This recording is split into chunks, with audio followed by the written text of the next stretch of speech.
Praise the Lord. இந்த June மாதத்தில் 12ஆம் தேதி ஆகிய இந்த வியாழக்கிழமையின் காலை வேளையில் தேவ சமூகத்தில் வந்திருக்கிற ஒவ்வொருவரையும் கர்த்தர் தாமே ஆசீர்வதிப்பாராக. இந்த நாளிலும் நம்ம தியானிக்கிற கர்த்தருடைய வார்த்தை நம்முடைய பரிசுத்த வேதாகமத்தில் உபாகமத்தின் புஸ்தகம் 7ஆம் அதிகாரம் 21வது வசனம். The book of Deuteronomy chapter 7 verse 21. அவர்களை பார்த்து பயப்பட வேண்டாம், உங்கள் தேவனாகிய கர்த்தர் உங்களுக்குள்ளே இருக்கிறார், அவர் வல்லமையும் பயங்கரமுமான தேவன். அல்லேலூயா.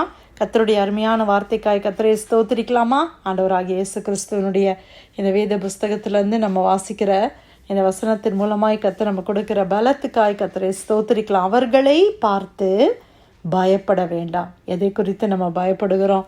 யாரை குறித்து நம்ம பயப்படுகிறோம்?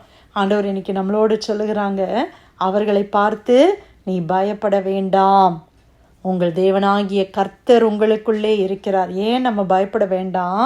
நம்முடைய தேவனாகிய கர்த்தர் நம்மோடு இருக்கிறார், உங்களுக்குள்ளே இருக்கிறார்.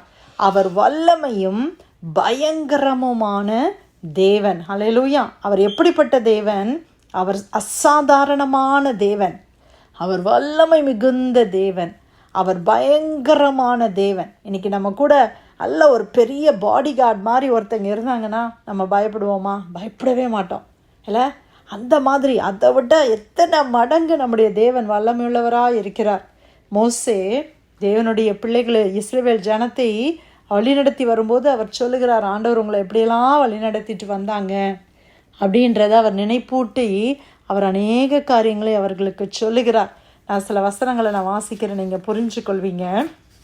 அவருடைய வார்த்தையில் நம்ம பார்க்குறோம், ஆண்டவருடைய வசனத்தில் நம்ம பார்க்குறோம், அந்த ஜாதிகள் என்னிலும் ஜனம் பெருத்தவைகள், நான் அவர்களை துரத்தி விடுவது எப்படி என்று உன் இருதயத்தில் சொல்லி கொண்டாயானால் உன் தேவனாகிய கர்த்தர் பார்வோனுக்கும் எகிப்தியர் யாவருக்கும் செய்ததையும் உன் கண்கள் கண்ட பெரிய சோதனைகளையும் அடையாளங்களையும் அற்புதங்களையும் உன் தேவனாகிய கர்த்தர் உன்னை புறப்பட பண்ணி காண்பித்த பலத்த கையையும் ஓங்கிய புயத்தையும் நன்றாய் நினைத்து அவர்களுக்கு பயப்படாதிரு.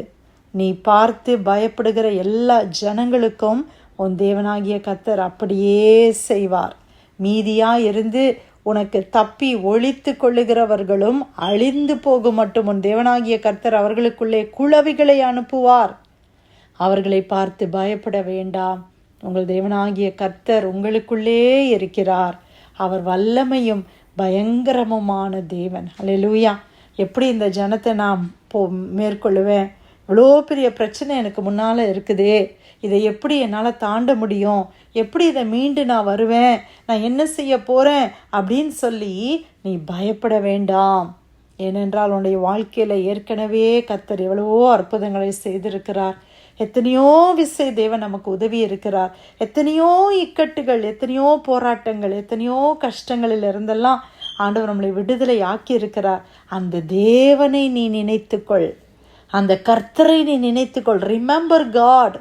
நம்முடைய கஷ்டமான சூழ்நிலையில் நம்ம போகும்போது இதுவரைக்கும் நம்மளை தேவன் தப்புவித்தார் அல்லவா? இதுவரைக்கும் தேவன் நம்மை நடத்தினார் அல்லவா? எத்தனையோ நேரங்களில் இதில் நம்ம மூழ்கி போயிடுவோம், இந்த பிரச்சனையிலேயே நான் வெட்கப்பட்டு போயிடுவேன், இதிலிருந்து என்னால் மீண்டு வர முடியாது அப்படின்னு நினச்ச எத்தனையோ சூழ்நிலைகளில் கர்த்தர் நம்மளை எல்லாம் விடுவித்து பாதுகாத்தாரே, அதே கர்த்தர் இன்னும் நம்மை நடத்துவார். அல்லேலூயா. அவர் பயங்கரமான தேவன், அசாதாரணமான அவர் நம்முடைய தேவன், மாட்சிமை நிறைந்த தேவன், அவர் நமக்குள்ளே வாசம் பண்ணுகிற தேவன். ஆகவே அவர்களை பார்த்து பயப்பட வேண்டாம், பிசாசின் கிரியைகளை பார்த்து பயப்பட வேண்டாம். வெகு கூட்டமான ஜனங்கள், நம்மளை விட பலசாலிகள் நமக்கு விரோதமாய் வருகிறதை பார்த்து நீ பயப்பட வேண்டாம். அதிகாரத்தில் இருக்கிறவங்களை குறித்து நீ பயப்பட வேண்டாம். கர்த்தர் உங்களுக்குள்ளே இருக்கிறார், அவர் வல்லமையான தேவன், அவர் பயங்கரமான தேவன். ஆண்டவர் மாத்திரம் நம்ம கூட இருந்தால் போதும், நம்ம எதுக்கும் பயப்படக்கூடாது. ஆமென். நம்ம தனிமையாக இருக்கும்போது தான் பயம். ஆண்டவர் கூட இருக்கும்போது நமக்கு எதுக்கு பயம்? ஆண்டவருக்கு நம்ம கூட இருக்கும்போது பயப்பட வேண்டிய அவசியமே இல்லை. ஆண்டவர் நம்மளை ரட்சிப்பார், நம்மளை விடுவிப்பார், நம்மளை வெற்றியாய் நடத்தி செல்லுவார். இந்த சூழ்நிலைகளை கர்த்தர் மாற்றுவார். வியாதி படுக்கையை கர்த்தர் மாற்றி போடுவார். ஆண்டவர் எல்லாவற்றையும் செய்ய அவர் வல்லமையுள்ள தேவனாய் இருக்கிறார். ஹல்லேலூயா. இந்த காலை வேளையில் கர்த்தர் கொடுத்த நல்ல வார்த்தைக்காய் ஆண்டவரை ஸ்தோத்திரிக்கலாமா? உபாகமம் 7ஆம் அதிகாரம் 21வது வசனம். அவர்களை பார்த்து பயப்பட வேண்டாம், உங்கள் தேவனாகிய கர்த்தர் உங்களுக்குள்ளே இருக்கிறார், அவர் வல்லமையும் பயங்கரமுமான தேவன். ஆமேன். கர்த்தர் கொடுத்த இந்த அருமையான வார்த்தைக்காய் ஆண்டவருக்கு நன்றி செலுத்தி பிரேயர் லைனில் வந்திருக்கிற யாராவது நம்ம ஜெபிக்கலாமா?